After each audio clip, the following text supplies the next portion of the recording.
long time, I was scared to share my true color, to be who I truly was. I was hiding in the story I was reading, fearful of what people would think about me. But this ends now. I have stopped running. I decide to accept my diversity. Today, I will share our story of neurodiversity and mental health awareness. Welcome on the ADHD Melly Show. Hello, everybody. I hope you're doing well today. And happy Easter that's coming. It's Good Friday today. So I hope you have your day off and you're here listening to me in live. If you always replay, now it's time to be live and having fun with me because we're talking about habits. I know it's a little bit weird about talking about habits when you're going to get off your habits for a couple of days, but is that this video will be there for you when Tuesday is coming back and you have to go back to work. So I hope everybody is doing fine. Hello, so that you are here. Thank you so much. So I'm going to bring you Chelsea now. So clap your hand for Chelsea. Oh. Hello. Hi. So how are you today? I'm doing good. It's Friday and it's Good Friday, so it's even better. It's a good Friday. Yeah, it's Good Friday. So talk to me a little bit more about yourself, what you're doing with your life, where you are now, etc., etc. What I'm doing with my life. If you can figure out a really good answer to that for me, that would be super. I actually had not seen your little intro before, and I love the words that you use in there, like watching your own story instead of, being a part of it, or that part that you said. I really liked that, and kind of showing up as who you are. And I'm very much on that same kind of journey over the past 2 years, which brought me here to hang out with you. I'm so excited to see that you're here today. And if you're here now, please comment, say hi. I want to know if you're online with me right now. If not, if you replay and you see me and you see Chelsea, say it down below in the comment you can do the comment on Twitch, because now I have somebody from Twitch right now. On YouTube, you can rewatch it there also. And of course, LinkedIn. But if you want, follow me on YouTube, because you will be able to see all the replay very easily compare on LinkedIn. On LinkedIn it's going to disappear, and you're not going to see it for a very long time on my board.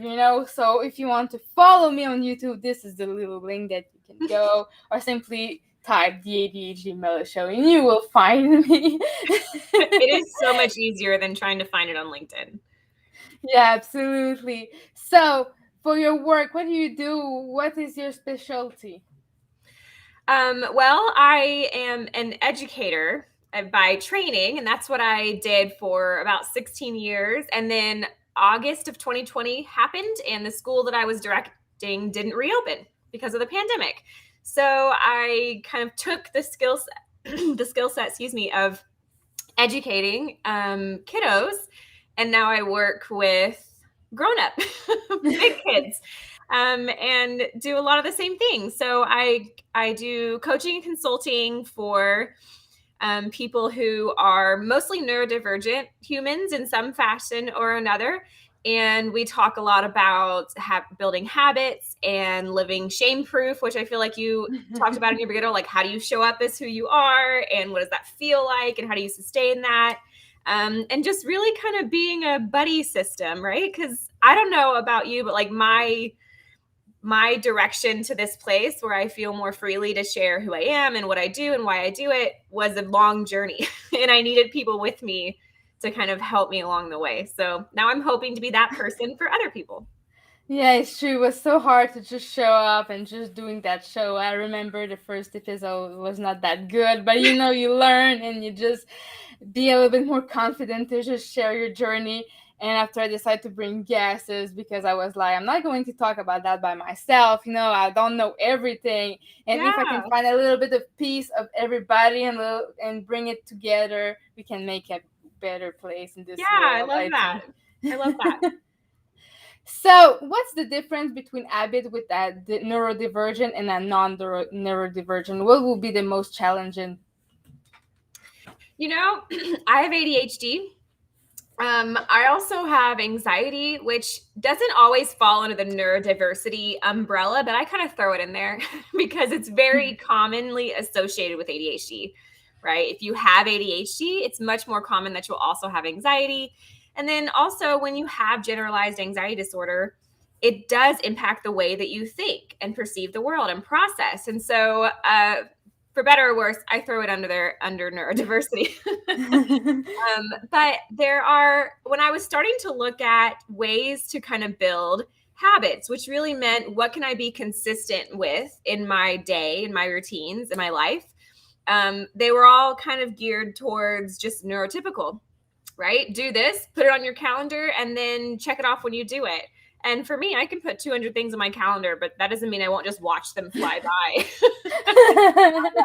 There it goes. I put that on there, right? And so it was a lot less of figuring out what do I need to add to my day? Like, do I have a to-do list? Do I have post-it notes? All that's important. But really what it came down to was how I was talking to myself about what I was going to do, which is a different approach than what I've seen in a lot of neurotypical stuff. So when you're neurodiverse, you kind of go into say you want to start working out. You're going into it most likely thinking, man, I'm not going to be able to keep up with this. This could be really challenging. I'm going to set the alarm, but then I'm going to ignore the alarm. And so you're going into it already talking yourself out of it and reminding yourself all the reasons you can't do it. And so what I had to focus on first was changing the way that I was talking to myself. And just flipping those statements. I call them kind of flipping the crap. So instead of talking crap to yourself, you're affirming yourself. And you can say things like, I am looking forward to working out because it aligns with me wanting to live a healthy life or whatever. And so that's how I ended up on shame-proof habits for neurodivergence, because it really does circle around not just another calendar app or to-do list or piece of paper that you lose or a post-it note that gets stacked up over there. The first thing to focus on all of that is how are you engaging with your own brain and then going from there. And so, yeah, so that's been the conversation that I've landed on. And I have found a lot of friends now who are all like, how did you know that my brain worked like that? And I was like, dude, that's how my brain works. Or, sometimes it can be the contrary. You want to do it and you do it for 2 weeks and after you get bored and you stop doing it. Or Which is perfect, which is okay too. I think that's a really important point, is just because you want to work out and you do it for 2 weeks and you're like, this isn't really how I want to do joyful movement. Deciding that you don't want to do it does not make you a failure. Like, you can choose, okay, this is boring, I don't like this, and not do it anymore, and do that in a shame-free way. Yeah, it's true. Sometimes you want to do it and you're still in your bed and you imagine yourself doing it, but you're still not doing it. Right. Yeah. It's never about that perfection. That was another piece of how I talk to myself about it, right? So a good example that I have is I have a vision journal. And I've been doing it now for, I don't know, almost 2 years. And I do it in the mornings when I wake up. And I like it because it just kind of focuses my energy, right? And then gives me whatever I'm going to do for the rest of the day. And I write affirmations in it, and I write myself what I want, what I love, and what I value, kind of gratitude and all of that. But I don't do it every day. Like, I set it up and get ready to do. But if I wake up in the morning and maybe I used a lot of emotional energy yesterday, or maybe, I had anxiety in my sleep or whatever, and I'm not feeling it, I give myself the space to say, you know what, the best choice for me right now is not to be stringent on getting up and doing this, but it is taking a moment and just letting myself be in this space. So I think that's a really important part of it too. Like, you have to have this, you have to have this balance because perfection doesn't exist. So you'll never be able to find it anyway. Yeah, it's true. And the problem with ADHD brain or any neurodivergent brain is if you don't do what's in your wish list of the day, you feel like you haven't done anything of your day. And Yes. sometimes you don't do as much as a normal person, if you can call Yes. it normal person. Right. And you feel Neurotypical. shameful Yeah. because they do all the 8 hours. They are on the computer like robots and they can do it. And for me, it's like a 2 hour work day. And I'm Right. like so shameful because I haven't done as much, but I should be happy because at least I had done those 2 hours and they were done Yeah. well, you know? I posted a short question on TikTok yesterday that essentially said, if you spent as much time celebrating what you did do as you do thinking about all the things you didn't do, how would that shift, how you're engaging with yourself? And so at the end of the day, one thing that I suggest to like clients and when I work with cohorts is to have like an end of the day celebration. And it can be stacked on something else you already do. So say when you go to bed, you always wash your face before bed or whatever habit you already have. At that time, you're like, okay, I'm going to have a little mini celebration for the things I did today. And it can be, I did the laundry. I moved it all the way from the washer to the dryer to the folding to the closet because that's a big deal. You have no idea how much time I forgot my clothes in my Yes. washer machine, and you have to do it again because it smells. Yes. Oh my gosh. You're like, dang it, I did it again. But this mini celebration is for all of those things, right? It can be huge things like I finished a big project at work. It can be small things like I started the laundry. Like everything you did that day, you celebrated at the end. And I know when I started doing it, I was kind of surprised at really what I did throughout my day because I wasn't paying attention to what I was doing. All my brain was telling me was, you're not doing enough, you're not doing enough, you're not doing enough, you're not doing enough. So I was surprised. So I would try it. Definitely see how it goes and kind of track that because it can be fun. And then you're celebrating all kinds of things. Like I washed all the dishes today, or I washed my coffee cup, and you're all excited about it. Yeah, it's true because, like you said, when you have ADHD, a lot of the time you have anxiety of the things you haven't done or all the things that's around your life because Yes. people expecting from you so much, and you cannot just be that person that everyone wants to be. And I have anxiety also because of that, and because it was beginning when I was a child to be always expecting to be that kind of person, always being so calm. You have to sit down and be in for hours, but it's normal for other kids. Or your parent compare you to other kids. You see they are all mature, they all do this, and you still do that, etc. And that causes you a lot of anxiety all the time. So what would you suggest when you have those kind of panic attack because you're like all about perfection, but you cannot be perfect like the others because you're not like the others, you're Right. your And they're own not perfect self. either, so like that's a thing to remind me of when I'm going through this. Like they have their own shenanigans that they have to deal with, even if it's not ADHD and anxiety. But my biggest tool that I use when I kind of get stuck in that place, especially in comparison or, that type of stuff, is affirmations. Like I have to keep those affirmations here with me, around me. They kind of live on my walls. For example, I have one right here that I use all the time, and it says, I'm not in danger, I'm just uncomfortable, and it's temporary, right? Or the rest is functional. Like they live right up here, and I use them a lot. And sometimes I pick out ones that are specific to things that I'm going through at the time. Like I am going through something that was really triggering. So I was using the one of I'm not in danger, I'm just uncomfortable, and it's temporary over and over. But there's more general ones. Like this one says, you have the choice every day to make it easy, and just I keep them here. And they live on my phone and they live in my kitchen. Like affirmations are really the thing that I use to kind of pull me out of that shame bucket, as I call it, like when I'm just swirling around this bucket and I can't get out.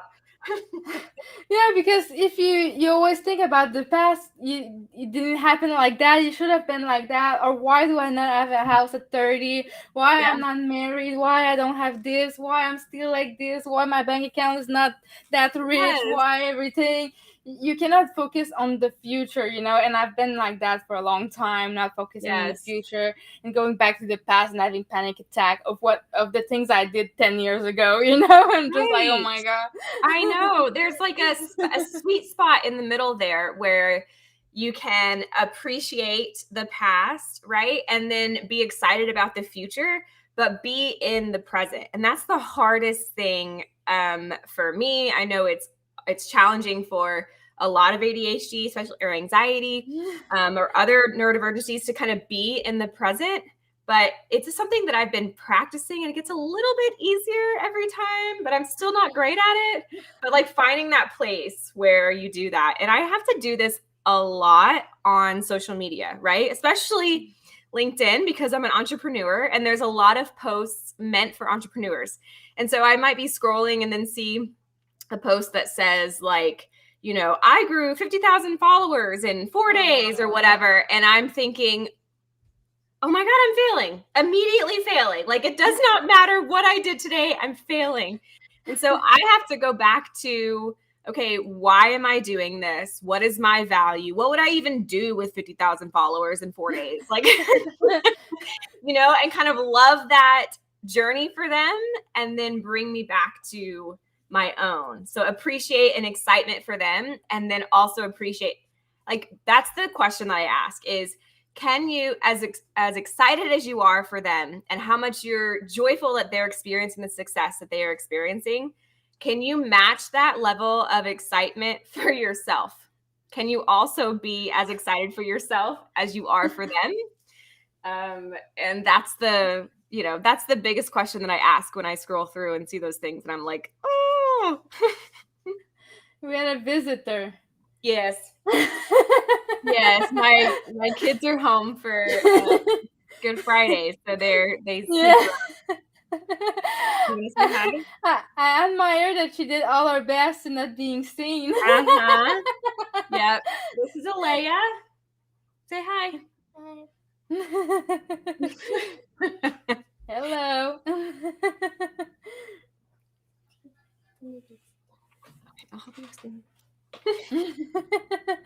So how do you manage habit of children? Now do you have children when you have ADHD? It's fun because she also has ADHD, so we have a lot of interesting things around here. But one of my favorite things for managing ADHD, both for her and for I, is the environment. So I come from early education, and one big principle in early education is that the environment is the third teacher. So it's an important part of your experience. And so we put a lot of things in our environment to kind of make it easier. For example, we have a trampoline in our living room. Why not? Right. And we move it around our apartment, and she can find places to bounce. And every once in a while, when I'm overwhelmed, I go bounce on it and tell myself my affirmations. Like, okay. And like I have a exercise ball that I sit on instead of a chair. We know that object permanence is a thing. So being able to remember that something exists if it's not right in front of you, we have a hard time with that. So we'll put things that we regularly use or want to use in cute little containers on the counter, so we see them. But it's just kind of things we've learned over time that help us create an environment that it's much easier to function in. And not just like changing or repressing your ADHD tendencies, but how do you use them and engage with them throughout your day? And that's an interesting thing. It's always evolving for us. We have lots of fun things around our house: slime, trampolines, smelly incense. There's a stuffed cheetah behind me, like.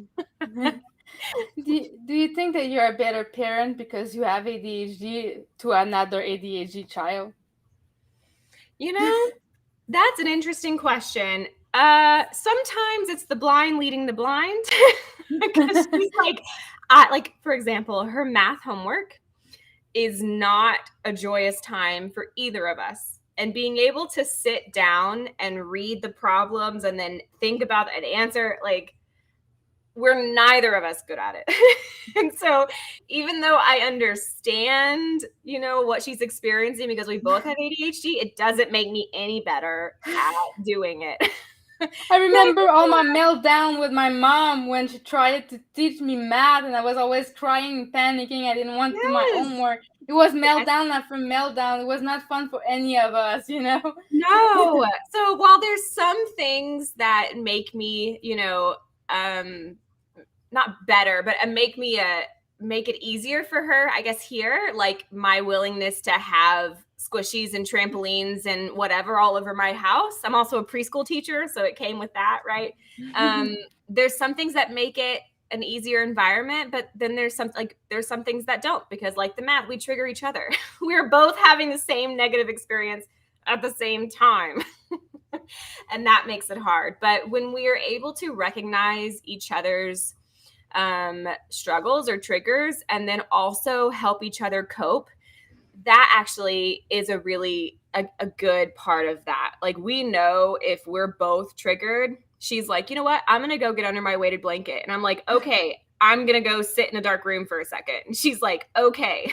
And we allow each other to find our strategies and then reconvene when we can. And I think that's a really cool part of it. So if we go back to habits, but for kids, how is your mornings when there is school? So, my girls I have a 10 and a 12-year-old, and we've been kind of building this routine and this independence in them from day one, right? So when they get up in the morning, they're really kind of on their own. So we have Googles in our house, and so we set an alarm on it, and it goes off 3 times in the mornings. But when it goes off the first time, it starts playing affirmations. So while they're getting ready in the morning, their Google is playing affirmations for them. And they kind of manage. So like my youngest, who has ADHD, she manages in her mind, like, okay, I need to get this much done before this timer goes off, and this much done before that timer goes off. And so they do it. They wake up, they get dressed, they put their water bottles and their backpacks together. And then I put the cream cheese on the bagels. That's my job.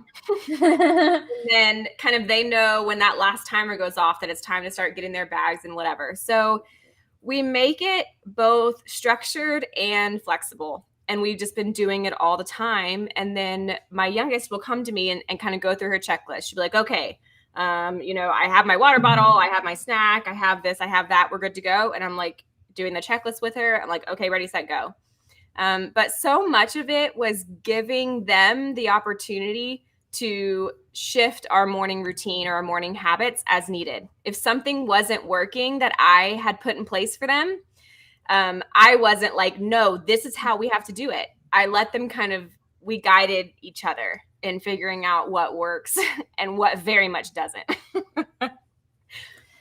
Yeah, and how does it go with the sibling that does not have ADHD? How does she help her little sister with ADHD? How does she help the family, Do you think that she has all the weight on her shoulders or not? How does it work? Yeah, that's a good question. So she is, as far as we know, neurotypical. She's very much a high achiever, but she's also very, very independent and not super what I call like squishy, right? So she doesn't want like hugs and cuddles, and her statement is more likely to be, you're fine, you'll figure it out, than here, let me do it for you. So she doesn't really do a lot of that. We have expectations and standards that even as a neurodivergent or even with ADHD, there are ways that you can show up and do this without having to be completely dependent on other people. And that's why we use like our Google and the affirmations and different strategies that we have in place. So she is aware.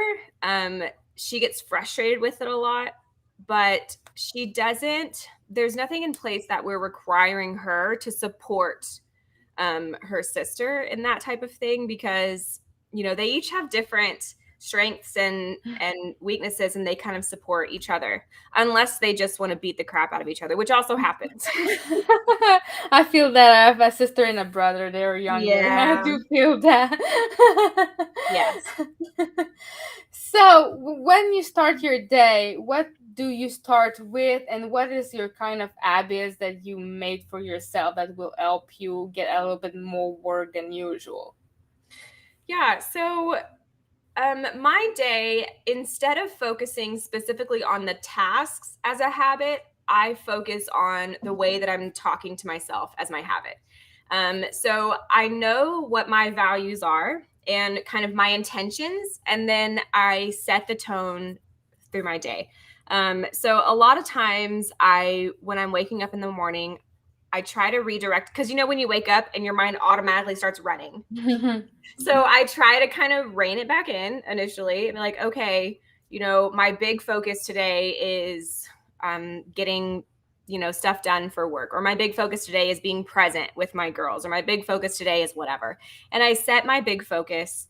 If I do get up early enough to work on my vision journal, that's like the best way that I start my day, because it gives me that chance to really focus in for myself on what am I doing? Why am I doing it? What have I already accomplished? How can I affirm myself and all of that?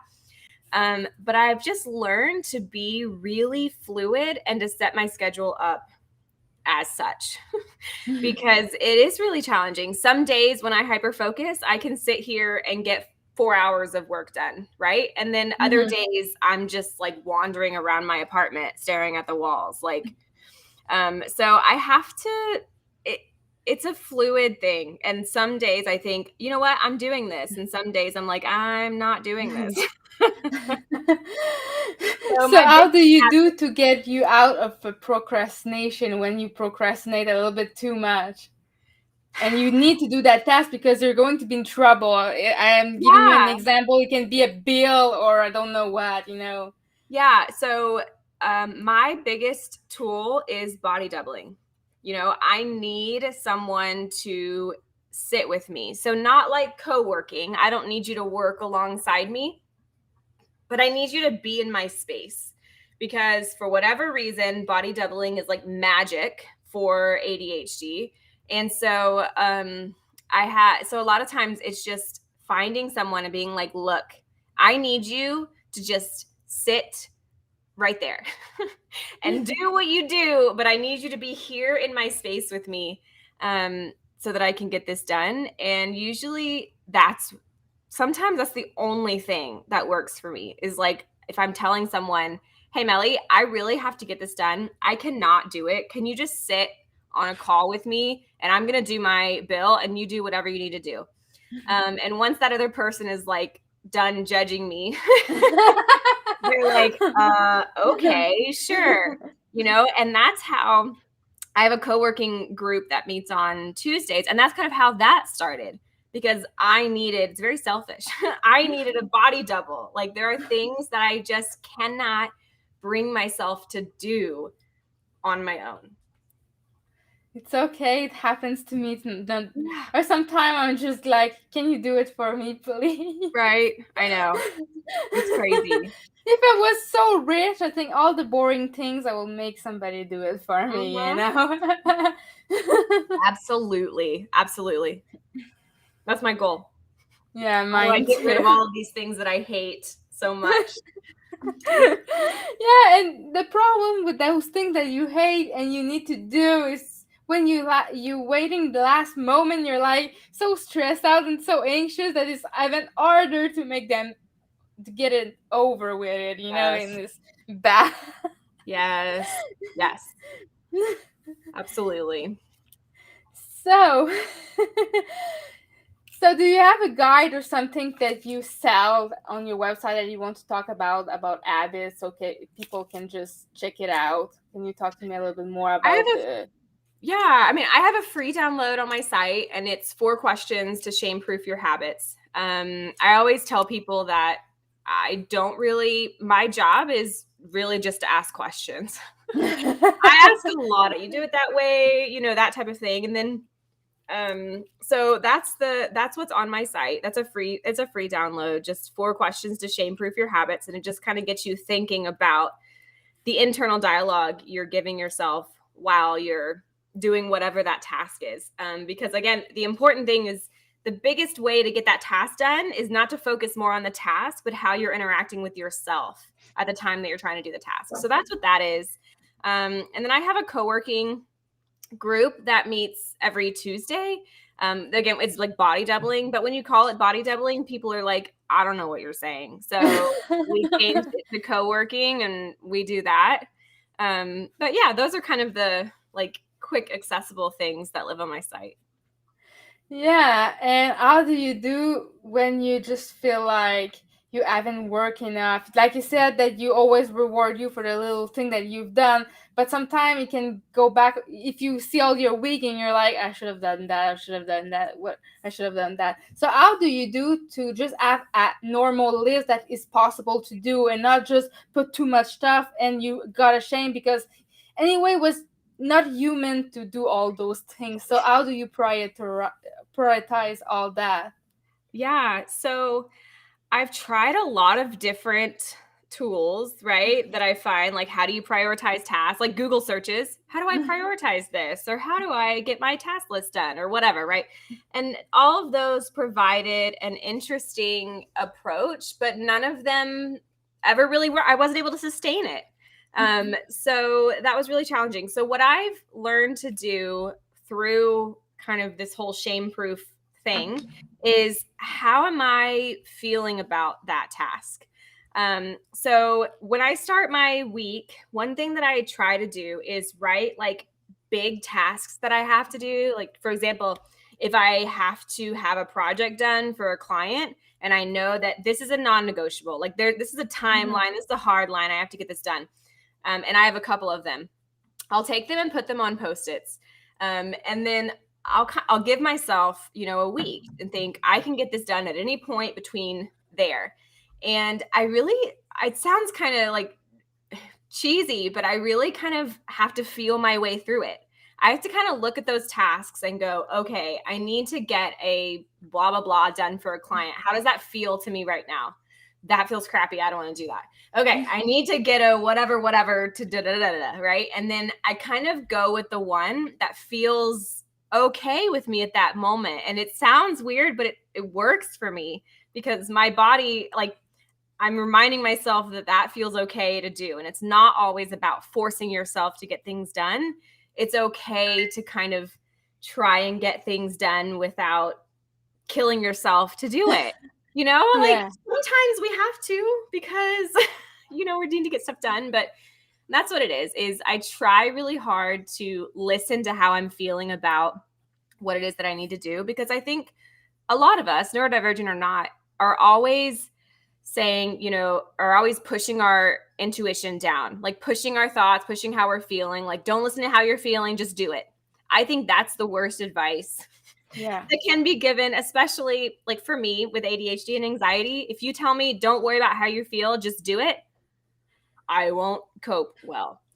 So it is important how you're feeling, and it is important that you're engaged in that task. So how is it that you go about choosing what you're going to do in a way that allows you to feel like I'm doing this because it feels aligned with me right now, not I'm doing this because I have to. It's a completely different experience, just the way that you're talking to yourself about it.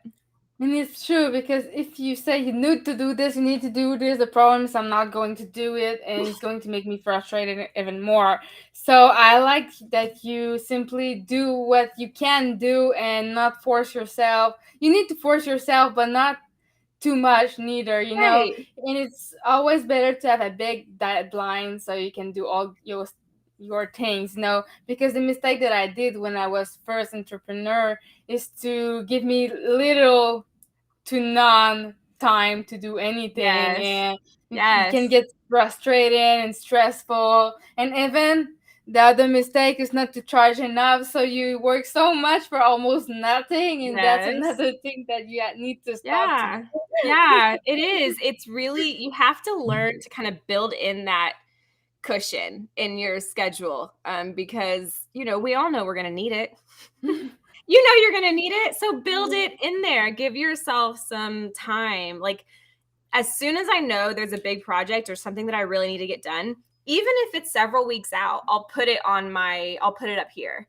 you know, and I can already start kind of feeling it out and reminding myself that it's there and thinking about what kind of place do I need to be in to get that done? Because if it's a creative project, that's one headspace.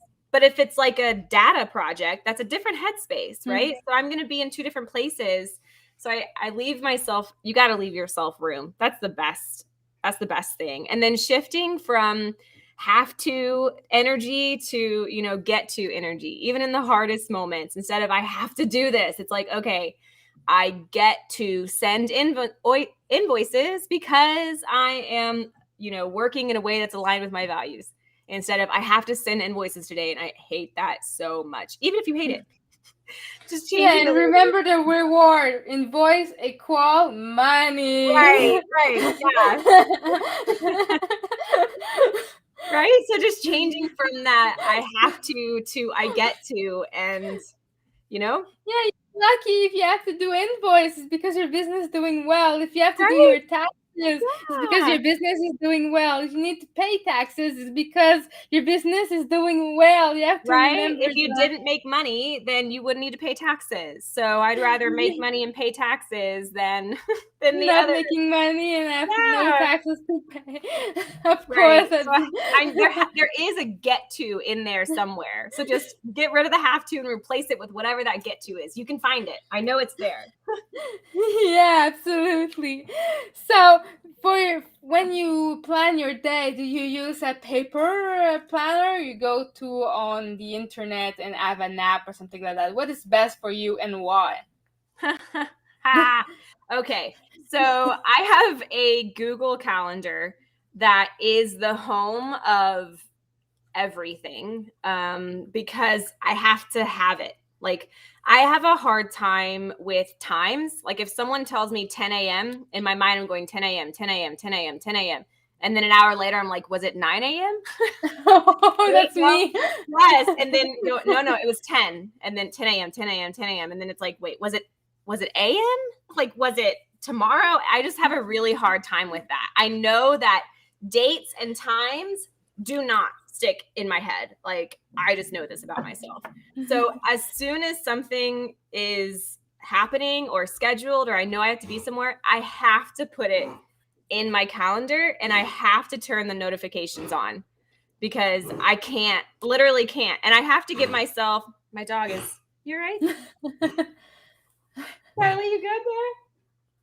Oh boy. I have to turn on it can't just go off right when it's happening. I have to give myself like 30 minutes before notification, 10 minutes before notification, because time is seemingly elusive, right? Like, how did it all of a sudden become 10 o'clock? I swear it was 7 a.m. a minute ago. So those types of things that are hard schedules have to be in a digital calendar that I can access from my phone, from my computer, you know, on the go or whatever. But when I'm planning tasks and thinking, I put those in my calendar, but I find that doesn't really work as well for me. Post-its work really well for me because I can do them and then, you know, throw it away. And that gives me a sense of like tactile completion, right? And then I can see them and pull them down. I don't know. I find that when I'm doing tasks, even when just writing to-do lists or taking notes, the more tactile I make it, the more likely it is to kind of stick in my brain. So I have two. I use my calendar for like hard plans and events I need to be at. And then if I'm doing to-do lists and things like that, that's more writing it is better for me on paper. I have lots of journals everywhere.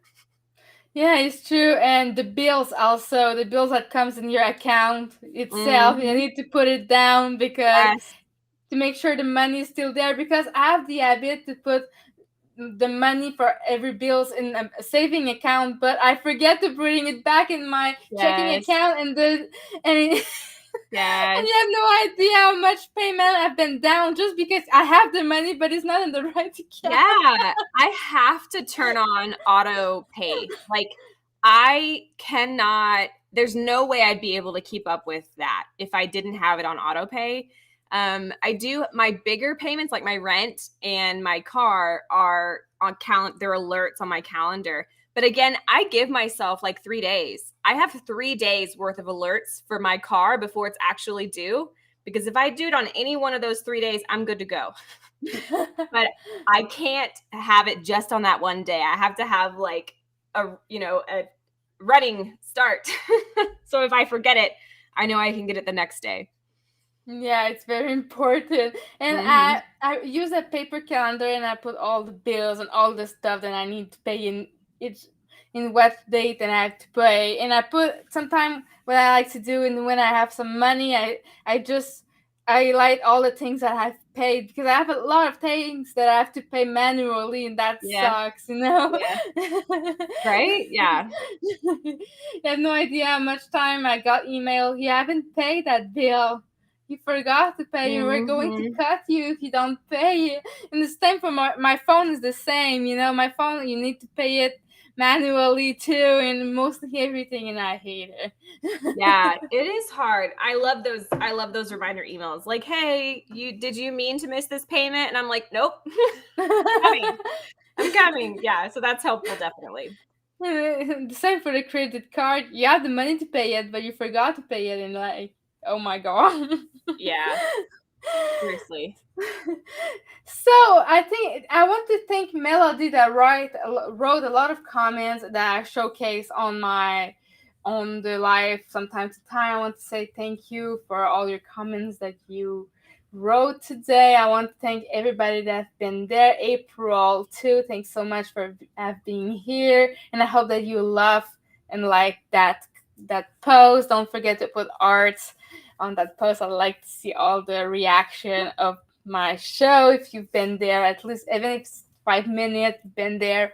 Thank you so much for being here. So the question that I always ask my guests before we're leaving is, if you have an word, what will be the end word of that show? An end word? Yeah, if you want to add something else that I've not talked about, and you want to.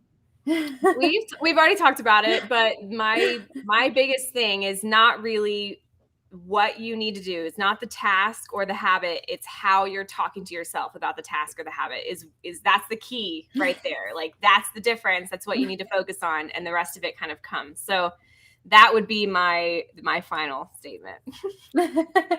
Thanks so much for being here today, Chelsea. It was a It was so pleasure much to have fun. you.